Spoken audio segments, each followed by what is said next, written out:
top 5 players Arsenal have let go of. 5. Alex Oxlade-Chamberlain. Not as integral as Sanchez was, Oxlade-Chamberlain nevertheless possessed assets that Arsenal could have utilized.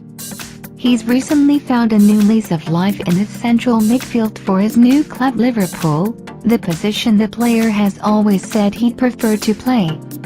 It is, intriguingly, a position that Arsenal have struggled to fill in the past season or two. Aaron Ramsey appears jaded, Francesc Fabregas has just left to join Valencia, and Granit Xhaka promises much but delivers comparatively little.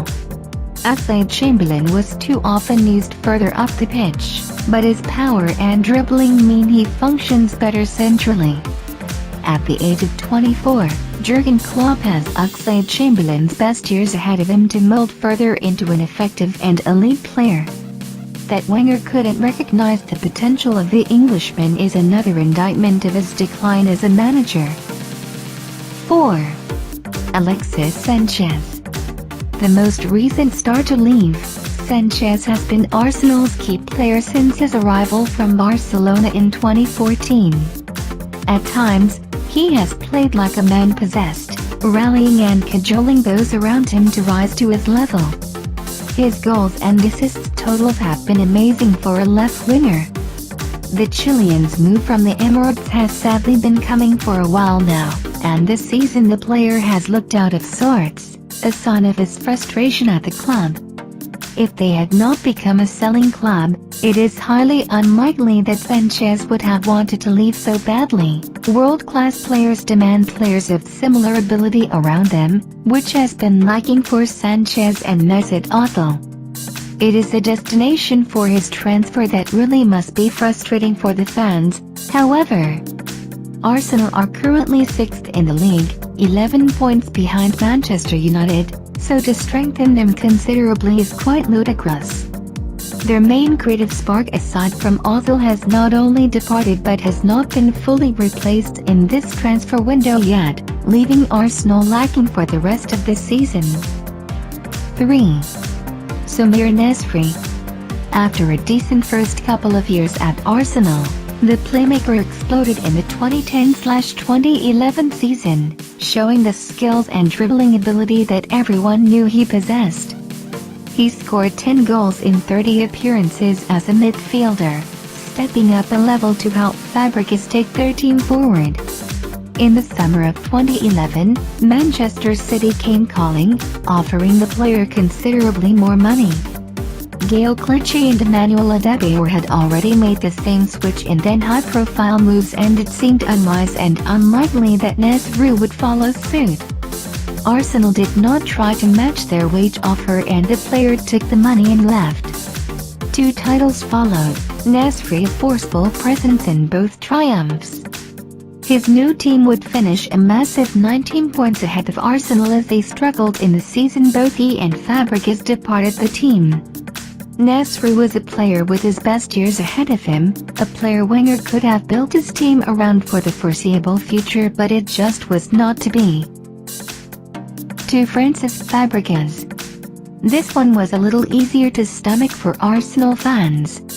Their captain had given a lot to the club for over 5 years and wanted to return to his boyhood club Barcelona back home in Spain. It was an understandable decision by the player. Fabregas was, however, instrumental in Arsenal's success throughout his time there. Replacing Patrick Vieira at just 18, he remained the key figure in the central midfield for the following seasons, an inspiring blend of outrageous passing and excellent movement. He had been Arsenal's only true world-class player, the one capable of raising their team's level when it was needed. Despite the player's own reasons, perhaps more could have and should have been done to convince the Spaniard to stay in London, but what was truly shocking was that Wenger never really replaced his talents. Arsenal had been lacking in that department ever since his departure. When one remembers that Wenger also never made enough effort to recruit Fabregas back from Barcelona when he wanted to leave, and that he instead took his services across town to Chelsea, eventually winning the league title twice there, and Wenger's transfer judgment seems perpetually poor. 1. Robin van Persie. The undisputed and most famous case. After an incredible 2011/2012 season, Van Persie made the move to Manchester United in search of an elusive league title. He duly found what he was seeking. The Dutchman was sensational, leading the line for his team, firing 26 goals in 38 league appearances. He was a player at his absolute peak, in world-class form, allowed to leave for arguably their nearest rivals. It would have been simply unthinkable even 10 years prior. Imagine the backlash had Wenger let Thierry Henry or Robert Pires go to Manchester United at their best, as the two teams battled each other for silverware. Perhaps it was a sign of Arsenal's slow decline under Wenger, but his team were not in terrible shape, and if Van Persie had stayed, no one knows what the outcome would have been. Manchester United certainly needed him, and it is not hyperbolic to state that he was the main reason Sir Alex Ferguson retired a league-winning manager. To add insult to injury, Van Persie, naturally, scored against his old club, even celebrating the goal in front of the fans who used to adore him. A glory hunter he might have been, only interested in personal triumph, but what can't be denied is that he was a game-changing footballer.